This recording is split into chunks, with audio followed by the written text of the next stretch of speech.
ఎవడు నిరంతరము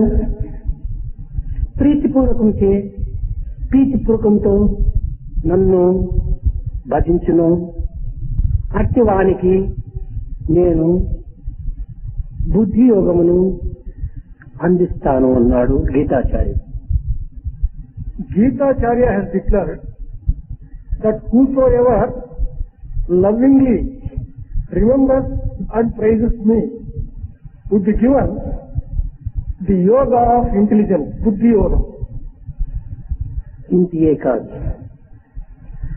Not merely this, అతనిని నాతో చేర్చుకుంటానని కూడాను వాగ్దానం చేశాడు. she has also promised that I will take him within me. బుద్ధి యోగం అనగా ఆత్మ అనాత్మ వివేకమే. Buddhi yogam or the yoga of intelligence refers to discrimination which can distinguish the one which is atma from anatma, permanent atma to impermanent anatma. ఇది పవిత్రమైన భక్తవర్ణకు మాత్రమే ఇది సాధ్యమవుతుందని కూడాను నిరూపించాడు.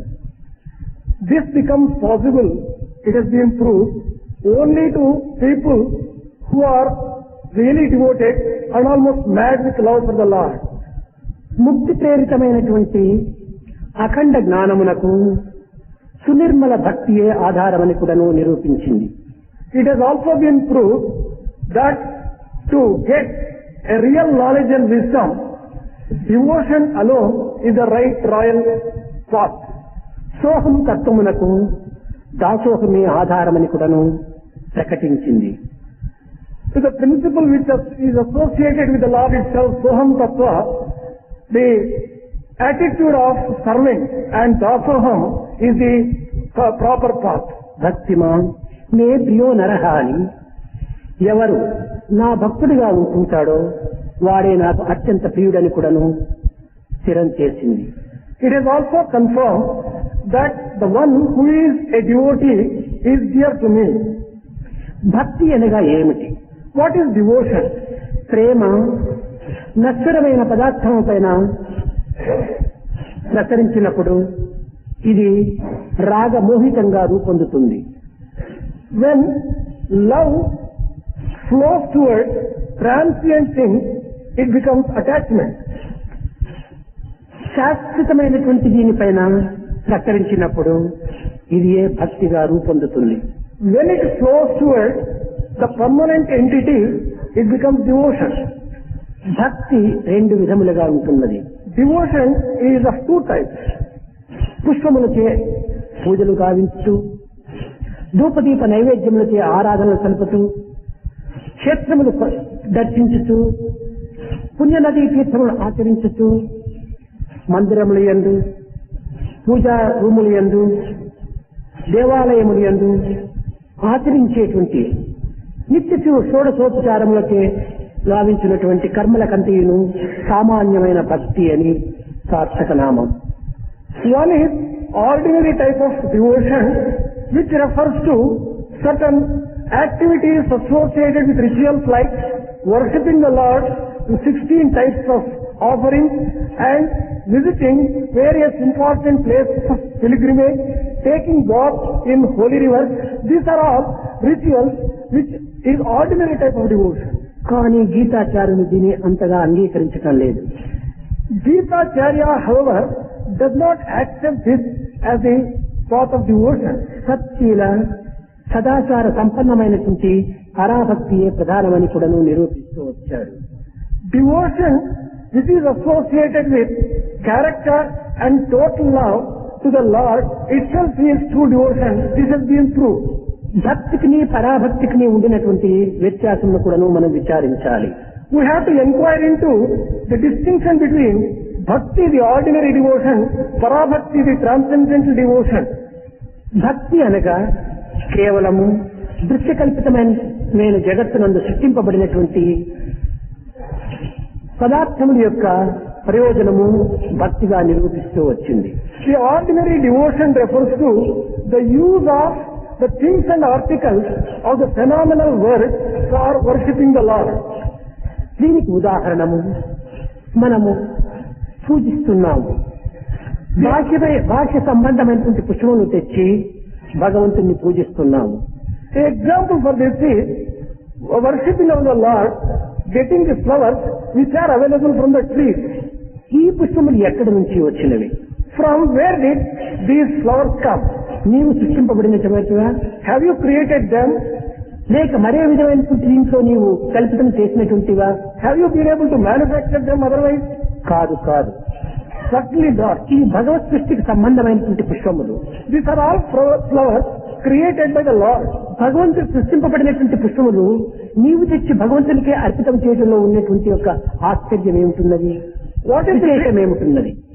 What is the big speciality in offering the flowers which are created by the Lord to the Lord Himself? కనుక భగవంతుడు సృష్టింపబడినటువంటి పదార్థముల చేత భగవంతుని ఆరాధన చేసేటువంటి యొక్క ప్రక్రియలకు సాధారణమైన భక్తిగా నిరూపిస్తూ వచ్చింది గీత. Gita has been proving that as ordinary type of devotion which is taking the created things of the Lord and offering them to the Lord Himself. పరాభక్తి అనగా కేవలము నీ యొక్క ప్రయత్నము ద్వారా నీ హృదయ బృందావనమునందు సత్య సదాచారమైనటువంటి గుణములను అభివృద్ధి గావించి దానిని పోషించి అట్టి పుష్పముల చేత భగవంతుని ఆరాధన చేసేటువంటి యొక్క ప్రక్రియకే పరాభక్తి అని కూడా చెప్తూ వచ్చు. The activities which are associated with worshipping of the Lord who is seated in your heart by the flowers which are not relating to the world as such. అయితే జ్ఞానాధ్యానం విశిష్యతే అని బాలరాజు చెప్పాడు. జ్ఞానమునకు ధ్యానమునకు ఉండినటువంటి వ్యత్యాసమును కూడాను మనం కొంత విచారించాలి. We have to also inquire into the difference between జ్ఞానం and ధ్యానం, which Balaraju said just now. ధ్యానము లేక జ్ఞానము కుదరదు. Without meditation, it is not possible to get real knowledge. జ్ఞానము లేక ధ్యానం సంభవించదు. Without the awareness of the knowledge, you would not be able to enter into meditation. ఈ విధమైన పరిస్థితి యందు ఏది మనము వదులు తీసుకోవాలి? In such circumstances, which of the two should we have to start with? ధ్యానం అనగా లోక సంబంధమైనటువంటి అర్థములను మనం పురస్కరించుకున్నప్పుడు ఏదో ఒక వస్తువును ఏకాగ్రత చిత్తుడై దానిని స్మరించి దానిని దర్శించి తద్వారా దివ్యత్వాన్ని పొందేటువంటి మార్గము అని. Taking in a worldly context and in a worldly way, meditation refers to concentrating upon an object and through that object reaching the ultimate. కానీ ఇది కాదు. But this is not correct. దై చింతయాం ఇది ధ్యానమని. దై చింతయాం అనేటువంటి ధాతువు నుంచి పుట్టినటువంటిదే ధ్యానం. Etymologically, ద్వై చింతయాం explains the origin of ధ్యానం. ద్వై చింతయాం అనగా భగవంతుని చింతనే ధ్యానము అని దీని యొక్క అంతరార్థం. ద్వై చింతయాం really refers to meditation of God Himself. భగవంతుని చింతనే భక్తి అని కూడా దీని యొక్క అర్థం. Meditating and thinking of the Lord is devotion. కనుక ఈ భక్తియే లేక అఖండమైనటువంటి జ్ఞానతత్వం మనకు ప్రాప్తించటం ఇది అసాధ్యం. Without having this kind of devotion, it is impossible to just get the unlimited effulgence of the Lord. ఫలము మనకు ముఖ్యమే. Fruit is important. కానీ ఇది పుష్పము లేక ఫలము కానేరదు. But you would not be able to get fruit without having flower. కనుక మొట్టమొదట మనము పుష్పమును ఆశ్రయించినప్పుడే ఫలము మనకు దక్కుతుంది. Only when we get flower in the first place, we would be able to just get a fruit. అదే విధంగానే పుష్పం వంటిదే భక్తి. In the same way, devotion may be compared to flower. భక్తిని ఆశ్రయించక అఖండ జ్ఞానం అనేటువంటి ఫలం మనకు ప్రాప్తించదు. Without having resort to devotion, it is impossible for us to get knowledge. కనుక పుష్పము వంటి స్థాయి యందు సాధకుడు తాను దాసోహం అనేటువంటి భావం నుండే తాను ప్రారంభించాలి. In the stage of flower, a devotee has to take up to himself the stage of servant attitude. Dasoham, I am your servant, O Lord. ఇలాంటి దాసోహం అనేటువంటి స్థాయి నుండి మనం ప్రారంభించి బ్రహ్మాహం అని లేక సోహం అనేటువంటి యొక్క స్థితిలో మనము చేరాలి. Commencing from the stage of I am the servant of the Lord, we'll have to go to the stage of I am Brahma and I am that. విద్యారణ్యుల వారు దాసోహం అనేటువంటి చింతనతో ప్రారంభించాడు సాధన. Sacred Vidyaranya has commenced his sadhana from the stage of I am your servant, O Lord, I am your servant. కానీ కొంతకాలము ఈ దాసోహం అనేటువంటి మంత్రంతో ప్రారంభించినటువంటి సాధన క్రమక్రమేణా సోహంగా మారిపోయింది. Gradually over a period of time, sadhana which commenced from I am the servant of the Lord became I am that, I am the Lord himself. ఒకనాడు విద్యారణ్యుల వారు ఏమిటి ఆశ్చర్యమని తన యొక్క శిష్యులతో బోధిస్తున్నాడు. Once upon a time, on a particular day, the sacred Guru Vidyaranya was discussing with his disciples what exactly is the significance of this. శిష్యులు గురువును ప్రశ్నించారు, స్వామి, ఇంతకాలము దాసోహం అనేటువంటి యొక్క సాధన చేత తాము ఇంత స్థాయికి వచ్చారు. కానీ ఈనాడు శివోహం లేక సోహం అనేటువంటి దీనికి తగినటువంటి మార్పులకు కారణం ఏమిటన్నారు. The disciples questioned Vidyaranya, Swami, you have been just teaching us, I am the servant of the Lord, dasoham. But today you are telling I am Shivoham or Soham, I am that. How is it that you have come to this particular stage? బిడ్డలారా, ఇంతకాలము నేను దాసోహం అని భగవంతునికి దాసుడై నేను పూజిస్తూ వచ్చాను. ఒకనాటి రాత్రి చిత్తచోరు బృందావన విహారి గోపీమానస సంచారి వచ్చి ఆ దాను అపహరించి వెళ్ళాడు అన్నాడు. He said, dear children, I have been just praying that I am the servant of the Lord, I am the servant of the Lord. One particular day, the Chittachora, the stealer, the thief of the heart, he just came and stole my heart and he made me feel Soham, I am that. అపహరించాడు. He has taken away from Dasoham that particular Dhatu Da and he made it Soham. He is a దాసోహం అనేటువంటి పదములో కృష్ణుడు దకారాన్ని అపహరించడం చేత సోహంగా మారిపోయింది అన్నాడు. As Krishna carried away Da from Dasoham, it became Soham. This is how he explained. ప్రారంభంలో నీవు దాసుడిగా ప్రయాణం కలిపావు నాయన, ఇప్పుడు నాకు సమీపించావు, నాతో ఐక్యుడైపోతున్నావు, కనుక నీవు సోహం అనేటువంటి మార్గాన్ని అనుసరించమన్నాడు. To begin with, you started your sadhana from a stage of Dasoham, but as you progress, you have become very close to me, very near to me, and now you can take it up as Soham. This is how Lord told Vidyaranya in the dream. Ramakrishna Paramahamsa దగ్గర కూడాను ఒక గృహస్థుడైనటువంటి భక్తుడు, సన్యాసి అయినటువంటి భక్తుడు ఉండేటువంటి వారు. There were two devotees, one a grihastha, a family devotee, and a sannyasin devotee with Ramakrishna Paramahamsa. నాగ మహాశయుడు గృహస్థ భక్తుడు, Naga Mahashaya was a family devotee. Vivekananda సన్యాసి భక్తుడు, Vivekananda was a sannyasin devotee. నాగ మహాశయ నిరంతరం కూడాను దాసోహం అనేటువంటి నేను దాసుడను అనేటువంటి దీంతో ప్రారంభిస్తూ వచ్చాడు సాధనను. Naga Mahashaya always, and to start with, he practiced this particular principle of Dasoham, I am the servant of the Lord, I am the servant of the Lord. దాసోహం అనేటువంటి పదములో సాధనను ప్రారంభించినప్పుడు మానవుని యందు అహంకార వృత్తులు శూన్యమవుతాయి. When any devotee commences from the stage of Dasoham, egoism will disappear from the devotee. అహంకారం ఉండినంత వరకు ఆత్మజ్ఞానం ప్రాప్తించదు. So long as one has egoism in him, he would not be able to get the knowledge of Atma.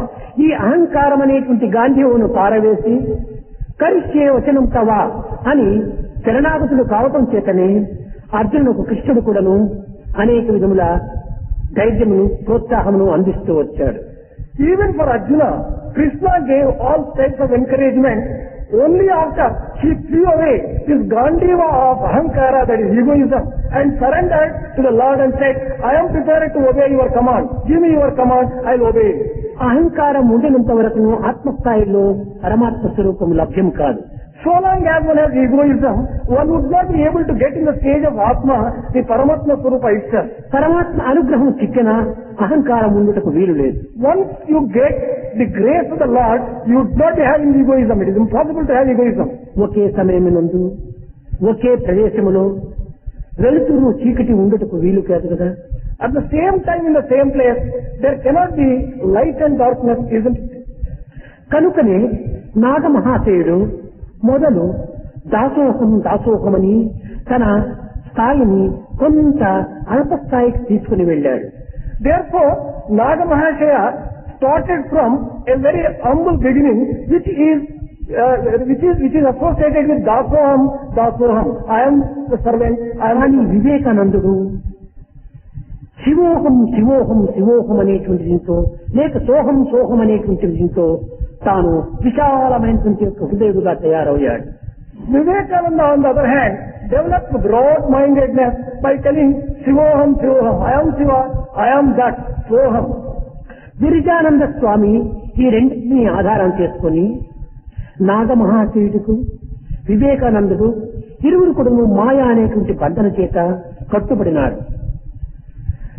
Niranjanananda Swami said that on the basis of the experience of Naga Mahashaya and Vivekananda, both of them adopted different paths to overcome the power of illusion. కట్టబడినటువంటి ఈ కట్టలో నుంచి నాగమహాశయుడు దాసోహమని స్వరూపాన్ని ధరించి రూపంలో తప్పించుకుని వెళ్ళాడు.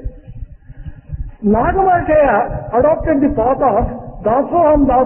He became smaller and smaller, and he got himself released from the tie of this Maya, the spell of the Maya, and he was free. కానీ వివేకానంద శివోహం అని తన అఖండ స్వరూపాన్ని విశాలమైనటువంటి తత్వాన్ని అభివృద్ధి గావించుకొని ఆ మాయా బంధనమును ఛేదించుకుని వెళ్ళాడు. The shackles of Maya, which were binding Vivekananda, were torn to pieces by his expanding Shivoham. I am Shiva. అనగా నేనే దేవుడను అనేటువంటి ఉన్నత భావమును ఉత్తమ భావమును అభివృద్ధి పరుచుకున్నటువంటి వానికి ఏ విధమైనటువంటి బంధనను అతన్ని బాధించవు. Any person who develops in himself the sacred and lofty idea that I am God, nothing will bother him, nothing will come in the way. కేవలము మాటలతో చెప్పినంత మాత్రం ప్రయోజనం లేదు. There is no use by merely uttering all these things by words. అనుభూతికి రావాలి. They must come to one's experience. దేశభ్రాంతిని వీడాలి. One should overcome the feeling of ఇంద్రియ నిగ్రహం చేయాలి. One should overcome body consciousness. సతతం యోగినః అనేటువంటి ఏకాత్మ భావన పెంచుకోవాలి. Control senses and continuously identify himself with the Lord. అట్టివాడే ఈ విధమైన జ్ఞానమును పొందగలడు. Only such a person can acquire this knowledge supreme. అయితే భక్తుడైనటువంటి వాడు అహంకారమును దూరం చేసుకుని ఆత్మానందంలో లీనమవుతాడు. But on the other hand, a devotee removes egoism from his own heart and he gets the bliss supreme. దీనికి ద్వైత, విశిష్ట ద్వైత, అద్వైతములు అనేటువంటి మూడు మార్గములను బోధిస్తూ వచ్చాడు. There are three paths: Dvaita, Visishtadvaita, Advaita. Dualism, qualified dualism and non-dualism. తత్వైతాహం అనగా నేను భగవంతుని భక్తుడను అని ప్రారంభంలో తాను చెప్పుకుంటాడు. In the very beginning, he utters that I am a devotee of God. ఇందులో భగవంతుడు వేరు, తాను వేరుగా నిరూపించుకుంటాడు. In this, it is proved that there are two entities. One is God, the other is devotee. తత్వైతాహం అనగా నేను ప్రత్యేకంగా ఉంటున్నాను, దేవుడు ఎక్కడో ఉంటున్నాడు, అతన్ని నేను చూడడం కోసమని అతని భక్తుడిగా నేను తయారవుతున్నాను అని భావిస్తాడు. In this particular instance, God is elsewhere, he is a separate entity, I would like to see him. This is the approach and attitude. క్రమక్రమేణా ఈ భక్తిని అభివృద్ధి గావించుకొని తవైవాహం అనేటువంటి దీంట్లో ముఖాముఖిగా ఫేస్ టు ఫేస్ వచ్చి భగవంతుడా నేను నీ భక్తుడను అని ప్రారంభిస్తాడు. Gradually, he will make progress. He will come face to face the Lord and he will argue with him as, Lord, I am your devotee. తవైవాహం అనేటువంటిది ఎదురుగా నిలిచి భక్తుడు భగవంతునితో నేను నీ భక్తులని ధీరంగా చెప్తున్నాడు. In the second stage, he stands erect before the Lord and declares that I am your devotee, O Lord. And మూడవది త్వమేవాహం. the third stage is Swamaivaham. నీవు నేనేను అంటున్నాడు. I am you, you are myself. నేను నీ భక్తుడను అని అనుకోవటం విశిష్టాద్వైతం. I am your devotee refers to Visishtadvaita. నేను దైవ భక్తుడను అని అనుకోవటము ద్వైతం. I am a devotee of some God. This is Dvaita Bhava. Dualism. నీది నేను అనుకోవటమే అద్వైతం. You are myself. This particular feeling is feeling of Advaita, non-dualism. కనుక మనము ద్వైతములో ప్రారంభం తెలిపినప్పుడే అద్వైతంలో మనం ప్రవేశించడానికి అర్హులమవుతాం. Therefore, only when we commence our journey from the stage of dualism, we will end up in non-dualism. కనుక మొట్టమొదట మనము సామాన్యమైనటువంటి భక్తితో మన యొక్క ఆరాధనను ప్రారంభించాలి. In the very first place, therefore, we will have to commence our sadhana, our devotion from the very ordinary devotion stage. ఇది సాకార సగుణములు లేక నిరాకార నిర్గుణములు మనకు ప్రాప్తించవు. That is, without having sakara and saguna, attributes and a form, it is not possible to get attributes and అసాధ్యము form. కూడలు. This is impossible also. కనుక మొట్టమొదట మనము ఒక విధమైనటువంటి యొక్క దాసులుగా మనము తయారు కావాలి. Therefore, to start with, we will have to develop ourselves and become the servants of the Lord. మరొక ఉదాహరణ, One more example for this. ఒకవైపున పెద్ద సున్న ఉంటుండాలి. There is a big circle or a zero on one side. దానికి ప్రక్కనే ఒక చిన్న జీరో ఉంటుండాలి. Just by its side, there is another smaller circle. ఈ పెద్ద సర్కిలే దైవం. The big circle may be compared to God. ఈ చిన్నదే జీవుడు. The small one refers to Jiva. ఈ జీవుడు అనేటువంటి వాడు దేవునికి కొంచెం ప్రత్యేకంగా ఉంటున్నాడు. This Jiva is different and distinct from Deva, God. ఇది ద్వైతం. This is Dvaitam. విశిష్టాద్వైతం అనగా పెద్ద సున్న లోపల చిన్న సున్న ఉంటుండాలి. Visishtadvaitam, qualified dualism, refers to the small circle being within a big circle. అనగా దైవములో జీవుడు ఉన్నాడు. That means Jiva Amsha is a part of divinity. He exists in the అయితే Lord. ఈ జీవుడు దైవంతో చేరే విధానం ఏమిటి? Then, what is the way of merging himself totally in the Lord? ఈ చిన్న సున్న క్రమక్రమేణ విశాలమైనటువంటి భావంలో పెంచుకొని పోతూ ఈ పెద్ద సున్నలో లీనమైపోతుంది. This small circle has to grow bigger and bigger by broadening itself and get merged into the bigger one, bigger circle. ఇదే అద్వైతము అన్నారు. This is Advaitam, it is said. అనగా జీవతత్వమును దైవత్వముతో చేర్చడానికి తగిన కృషి చేయటమే ఈ భక్తి ప్రపత్తుల యొక్క మార్గము. The path of devotion and prapatti refers to the path which makes a Jiva Tattva merge itself in Deva Tattva or the principle of God. ఈ మానవత్వంలో ఉండినటువంటి దివ్యత్వాన్ని కొంతవరకు గుర్తించి దానిని దైవత్వంగా మనం విశ్వసించినప్పుడే ఈ జీవతత్వం అనేటువంటి యొక్క చర్యలు క్రమక్రమేణా అణుగుటకు అవకాశం ఉంటుండాలి. Only when we recognize the principle of divinity which is inherent in man, we will be able to just suppress the weaknesses and develop broadness and merge in the Lord. ఏయో ఈ జ్ఞానం అభ్యాసాత్. ఈ జ్ఞానం అనేటువంటిది ఏ విధంగా వస్తుందంటే అభ్యాసం ద్వారా మనకు లభ్యమవుతుంది. How do we acquire this knowledge? Through constant practice, we can get this knowledge. ప్రపంచంలో ఏ చిన్న విషయానికైనా ఏ చిన్న స్థాయికైనా అభ్యాసం లేకుండా మనము ఆ స్థాయిని మనం పొందలేము. Whatever small thing be it in the world, whatever small stage be it, we would not be able to acquire or reach it without practice. చదువుట కానీ, వ్రాయుట కానీ, నడచుట కానీ, తినుట కానీ ఇవన్నీ కూడాను అభ్యాసం ద్వారానే మనకు లభ్యమవుతున్నాయి.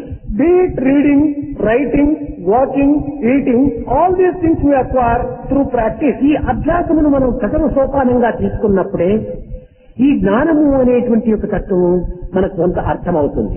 When we take this practice as the very first step, we will be able to reach the stage of knowledge and acquire knowledge.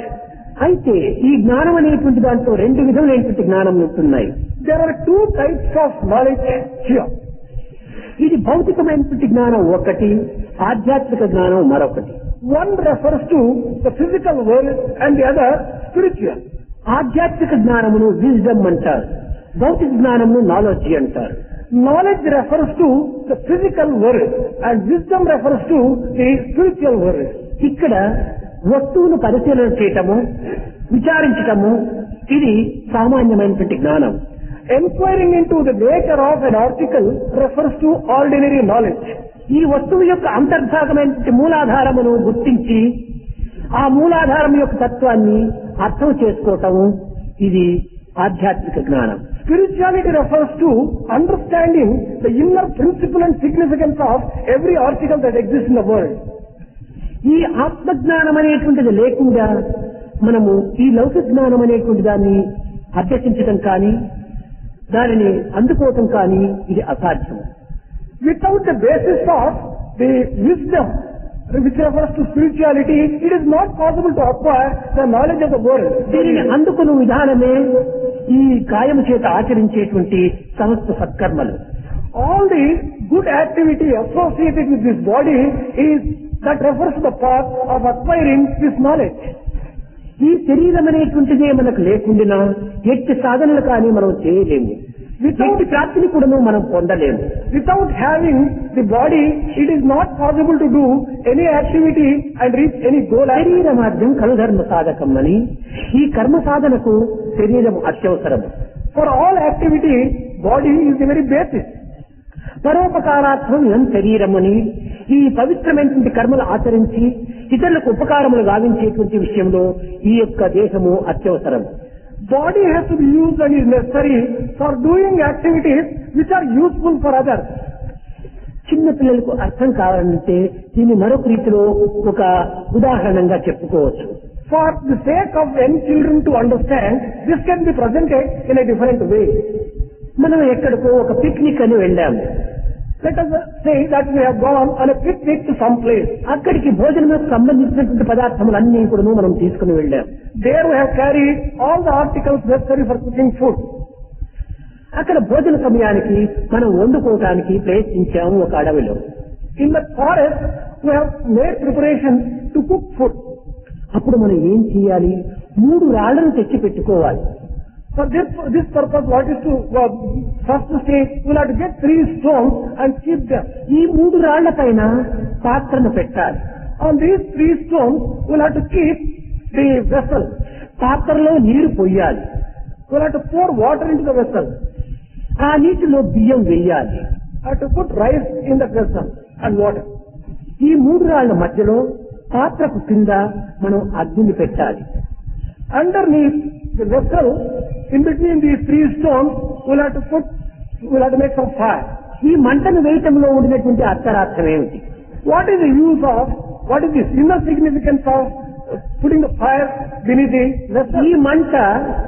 ఈ మంట ద్వారా పాత్రలో ఉండినటువంటి యొక్క బియ్యము తత్వం కావటం కోసమని.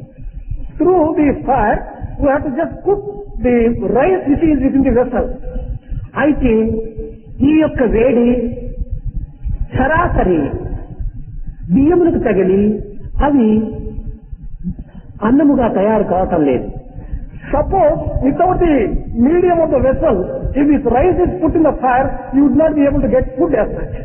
ఈ కట్టెల వేడి ఈ యొక్క పాత్రకు సోకి, పాత్ర వేడి నీళ్లకు సోకి, నీళ్ల వేడి బియ్యములకు సోకి బియ్యము అన్నంగా మారిపోతున్నాయి. The heat gets transmitted to the vessel, from the vessel to the water, from the water to the rice, and then rice is cooked. అదే విధముగానే జీవిత అరణ్యము లోపల మనం ఆహార నిమిత్తమై, ఆనందమనే ఆహార నిమిత్తమై ప్రాకులాడుతున్నాం. In the same way, in the forest of life, we are searching for the bliss which will be compared to food. ఇక్కడ సత్వ రజో తమో గుణములే 3 రాళ్లు. Those 3 stones are the 3 qualities, sattva, rajas and tamas. మన దేశమే పాత్ర. our body will be compared to the vessel. మన యొక్క ఆశలే జలము. మన ఆశలు అనేటువంటి దీంట్లో ఈ యొక్క దీన్ని తత్వం గావించుకొని మనము శాంతిని పొందాలి. The wisdom has to apply itself to the body to the feeling, and through the feeling to our desire, and through desire in the Atma Jnana should be obtained. కనుక ఈ జ్ఞానం అనేటువంటిది సరాసరి మనకు హృదయానికి చెక్కుటకు కానీ దక్కుటకు కానీ వీలు కాదు. Directly, therefore, it is not possible to get wisdom directly in the heart. ఇది దేహం ద్వారా, భావముల ద్వారా మన యొక్క కోరికలను భస్మము గావించుకోవాలి. Through the body and through our good feeling, we will have to destroy and burn our desires. క్రమక్రమేణా ఈ కోరికలను మనము అదుపులో పెట్టుకోవటమే ఇది సరి అయినటువంటి ధ్యానములకు అర్థం. The correct meaning of meditation is gradually and slowly controlling the desires. That refers to meditation. ఈ ఇంద్రియములను నిగ్రహించుకోవటం చేత, కోరికలను అదుపులో పెట్టుకోవటం చేతనే కర్మ ఫలత్యాగంగా సహజంగా మార్పులు కలుగుతుంటాయి. By controlling the sense organ and controlling our desire, it would be possible to do the work without expecting any fruits thereof in the natural, automatic, spontaneous way. కర్మ యొక్క ఫలత్యాగం చేయుటకు ఎవరికి కూడా సాధ్యం కాదు. It is impossible for anyone to sacrifice the fruits of work. ఫలము ఉండనే ఉన్నది. There is fruits for every work. మా ఫలేషు అని చెప్పింది కానీ నా ఫలేషు అని చెప్పలేదు. It is said మా ఫలేషు, not నా ఫలేషు. కనుక ఫలితము ఉన్నది. అయితే ఫలిత నిమిత్తమై నీవు కర్మలు ఆచరించద్దు. There will be fruits, but don't work for fruits. నీ కర్తవ్యంగా నీవు భావించి కర్మలు ఆచరించు. Consider it as your duty and work. కర్తవ్యాన్ని నిర్వర్తించినప్పుడు వాంఛలు వచ్చినప్పటికీ దానిని స్వీకరించడంలో తప్పు లేదు. While discharging your duties, incidentally there are some desires, there is nothing wrong in accepting them. కర్మఫలమును త్యజించమని కానీ లేక కర్మఫలము ఉండదని కానీ గీత బోధించలేదు. Gita has not taught that you will have to give up the fruits of the action, or the fruits do not have any action, and the action. అయితే ఈ కర్మ ఫలత్యాగమును సరిగా అర్థం చేసుకునలేక అనేక మంది కర్మనే త్యాగం చేస్తున్నారు. People who have not correctly understood the meaning of sacrificing the fruits of action or sacrificing ఈ కర్మ action. ఎంతవరకు ఉంటుండాలి? How far can they sacrifice the action? వంటలు అయ్యేంత వరకే కట్టెలతో మనకు అవసరం.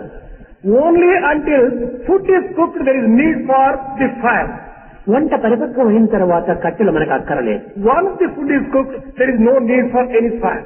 అయితే కర్మ యొక్క రహస్యాన్ని కానీ కర్మ ఫలితం యొక్క రహస్యాన్ని కానీ గుర్తించేంత వరకే మనకు ఈ కర్తవ్యములు అత్యవసరం.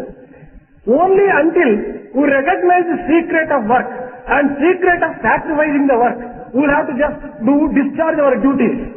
కనుక ఈ కర్మ ఫలత్యాగములకు కానీ కర్మత్యాగములకు కానీ జ్ఞానాభివృద్ధికి కానీ ధ్యానములకు కానీ అన్నింటికి ప్రేమనే ప్రధానము. Therefore, be it for the sacrificing the fruits of action, for acquiring wisdom, for whatever be it, the basis and the root is love itself.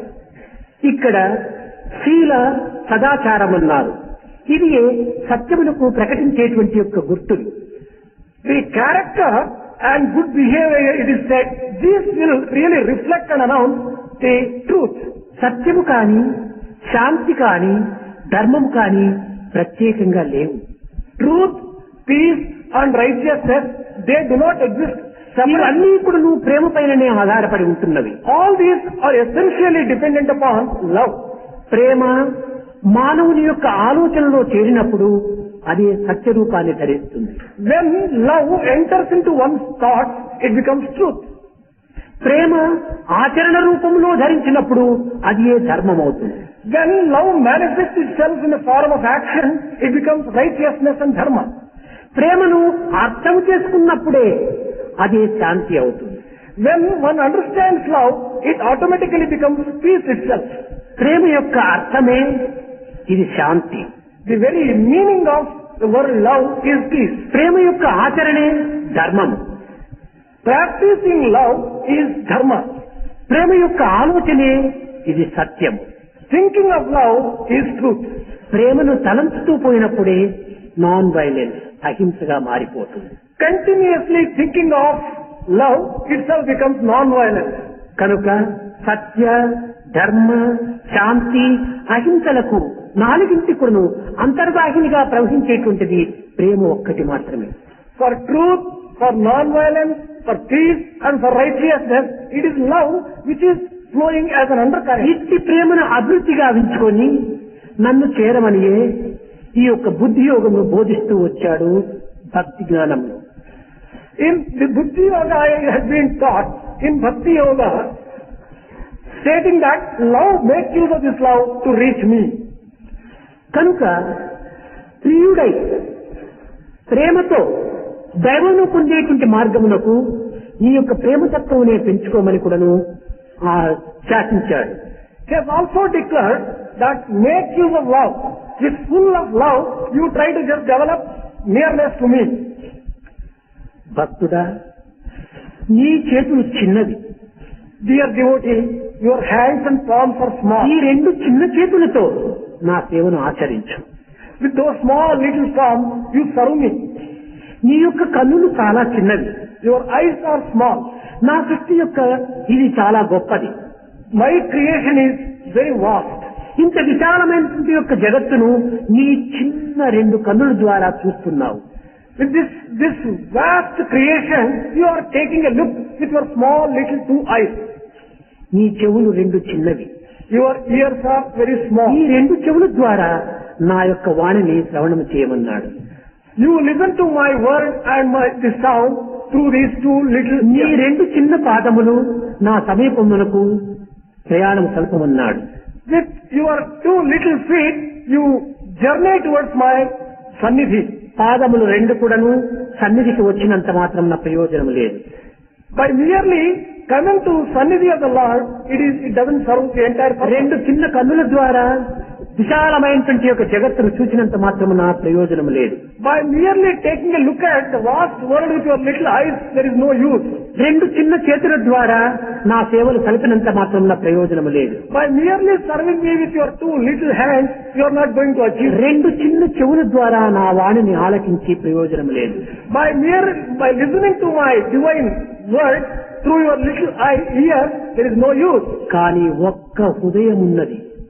But there is one thing, and that is the heart. ఆ ఒక్క హృదయములో నన్ను ప్రవేశపెట్టుకుంటేవా ఈ యొక్క కర్మలు ఏమాత్రం కూడా నీకు అక్కరలేదన్నాడు. If you introduce me into your heart, then none of these actions are very important. ఈ చేతులు, చెవులు, కన్నులు, నోరు ఇవన్నీ కూడాను కేవలము మానసిక సంబంధమైనటువంటి వృత్తులను అరికట్టుకునేటువంటి మార్గములు. Whatever activity you indulge in by way of worship through your hands, feet, ears, nose and eyes, this is only a method of controlling your mind. కానీ హృదయములో ప్రవేశించిన తరువాత ఆ ఇంద్రియము సమంతకు తామే స్తంభించిపోతాయి. Once the Lord enters the heart, the control of senses will be so easy. They get stilled automatically. కనుక కర్మ ఫలత్యాగం కోసం మనం ప్రత్యేకమైనటువంటి సాధనలు చేయనక్కర్లేదు. There is no need for any special effort to be made for karma palatyaga, sacrificing the fruit of the action. భక్తిమా మే ప్రియో నరః, నా యొక్క భక్తుడై నన్ను స్మరించుచు, నన్ను చింతించుచు, నన్ను ధ్యానించుచు, నా యొక్క చింతన యందే నీవు నిమగ్నులైనప్పుడు సర్వము కూడాను నేనే చూచుకుంటానన్నాడు. Bhaktiman me priyo naraha. He has said, once you start thinking and indulging only in thoughts around me, then the rest of it will be taken care of by me. దీనికి దృఢ నిశ్చయ అన్నాడు. దృఢ నిశ్చయుడు కావాలి. For this particular purpose, you would have firm resolve. ఈ పరిపూర్ణమైనటువంటి నమ్మకమే లేకుండా మనము ఈ పవిత్రమైనటువంటి యొక్క ఆనందాన్ని అందుకోలేము. If one doesn't have complete and full faith, one would not be able to get the bliss arising out of this. భగవంతుడు పరిపూర్ణుడు. God is full and complete. అట్టి పరిపూర్ణుని పొందాలనుకున్నప్పుడు పరిపూర్ణమైనటువంటి మనస్సును మనం అభివృద్ధి పరచుకోవాలి. To get the Lord who is whole, పరిపూర్ణత్వ, పరిపూర్ణ విశ్వాసమును పెంచుకోవాలి. complete faith one should develop. అతను పరిపూర్ణుడై నీవు అపరిపూర్ణుడైనప్పుడు ఇవి రెండింటికి నీ ఏమాత్రమో పొత్తు కుదరదు. When he is full and complete, if you are incomplete and not full, there cannot be any parity between these two. పరిపూర్ణుని పొందేటువంటి యొక్క మార్గములో పరిపూర్ణమైనటువంటి యొక్క భావమునే మనం కలపకుండా మనము భగవద్రోహులుగా మారిపోతాం. To reach the full and the complete Lord, unless you have full faith and full heart, you would be treacherous. భగవంతుని యొక్క సర్వత్వమునకు, సర్వవ్యాపకత్వమునకు, సర్వశక్తిత్వమునప్పుడు మనం కళంకం కలిగించినటువంటి వారం అవుతాం. You would be getting blemish for the Lord for all his omniscience, omnipotence and omnipresence. కనుక నీవు చింతించేటువంటి చింతన కూడాను పరిపూర్ణ హృదయుడై చింతించాలి. Whatever thoughts you indulge in, with a full heart you indulge. పరిపూర్ణ ప్రేమతో అతన్ని చెంత చేరాలి. With full love you reach him. భజతాం ప్రియో అనగా భజించినటువంటి వానికి ప్రియుడిగా తాను పొందుతాడు. It is said that he becomes dear to anyone who worships him fully with whole. అద్వేష్ట సర్వభూతానాం. Advesta sarvabhutana. ఎవరిని కూడా మనము ద్వేషించరాదు. We should not hate anyone. ఇలాంటి సద్భావములతో 64 లక్ష్యములు అనగా విద్యను కూడినటువంటి యొక్క సాధకుడే నాకు మహాప్రియుడని కూడాను గీత బోధిస్తూ వచ్చింది. The one who is the master of the 64 types of education, with this kind of feeling, he is dear to me, it is said. ఈ 64 గుణములు కూడాను మానవుడి యందు పరిపూర్ణతగా ఉంటున్నవి. All the 64 qualities are already there in man in their fullness. అయితే ఈ పరిపూర్ణత్వాన్ని గుర్తించుకోవడానికి తగినటువంటి కృషి జరపటం లేదు. But we are not making any effort to become aware of it. సామాన్యమైనటువంటి లౌకిక కార్యములు ఎందే, లౌకిక కర్మలు ఎందే మన కాలము వ్యర్థం గావించుకుంటూ పోతున్నాం. We are wasting all our time in the secular activity itself. ఇది విశేష కర్మలు ఎందు కూడాను కొంతవరకు ప్రవేశించాలి. We have to enter into the special activity which would help us. దానిని అంతర్బహి సర్వవ్యాప్త నారాయణ అని మనము బహిర్ముఖములో ఆచరించేటువంటి యొక్క చింతనలు కాని కర్మలు కాని అంతర్ముఖంలో కూడాను దానిని ప్రవేశపెట్టాలి. Whatever worship activities of worship we enter externally, we will have to do it internally also. అప్పుడే రెండింటి యొక్క ఏకత్వం అనేటువంటిది మనకు అర్థమవుతుంది. Then there will be unity between these two and we will be able to appreciate and experience it. దీనిని అర్థము గావించుకున్నప్పుడే మన జీవితం సార్థకమవుతుంది. Only when we understand it, our life gets sanctified. కనుక అన్నింటికి ఈ భక్తి యోగములో ప్రేమనే ప్రధానమైనటువంటి సత్యాన్ని మనం విశ్వసించాలి. In Bhakti Yoga or Yoga of Devotion, love is the basis and the most important one. This we have to recognize. సత్యము కేవలం చెప్పటం మాత్రమే కాదు. Truth is not merely for telling. ఇది కేవలం పలుకుతో మాత్రమే అంత్యమవుతుంది. This will come to an end only by mere word, uttering words. ఇది తలంపుతో కూడాను లీనం కావాలి. This must get immersed in our thoughts. నిరంతరం కూడాను ఆలోచనలో నిమగ్నుడైపోవాలి. We will always think about this particular thing and contemplate about it. కనుకతో ప్రేమతో ఆలోచన చేసినప్పుడే మనకు సహజమైనటువంటి సత్యము ఆవిర్భవిస్తుంది. Only when we think with love, the natural truth will reflect itself there. ప్రేమతో ఆచరించినప్పుడే ఇది సరి అయినటువంటి ధర్మంగా రూపొందుతుంది. Only when we practice with love, it becomes real dharma itself. ప్రేమతో మనం అర్థం చేసుకున్నప్పుడే ఇది పరమశాంతిని బోధిస్తుంది. Only when we understand with love, it will give us immense peace. కనుక శాంతికి ప్రేమనే పుట్టినిల్లు. Therefore, love is the very basis of peace of mind. సత్యమునకు ప్రేమనే పుట్టినిల్లు. It is the very birthplace of truth also. Love is the very birthplace of truth. ధర్మమునకు ప్రేమనే పుట్టినిల్లు. Even for righteousness and dharma also, love is the very basis. అహింసకు కూడాను ప్రేమనే పుట్టినిల్లు. Even for non-violence, love is the very basis. కనుకనే ప్రేమనే సర్వస్వము. Therefore, love is ప్రేమనే దైవము. Love is God. దైవమే ప్రేమ. God is love. కనుక మన ప్రేమను పెంచుకొని మనం అల్పజ్ఞులుగా ఉండినటువంటి యొక్క స్వరూపాన్ని అఖండత్వంగా మార్చుకొని తల్లీనం కావడానికి తగిన కృషి చేయమని బోధించడమే ఈ యొక్క భక్తి యోగం యొక్క సారాంశం. The essence of the teachings of Bhakti Yoga refers to the love which will have to be practiced, and by practicing love, we will have to become broad-minded and develop greatness in us. This is the mean.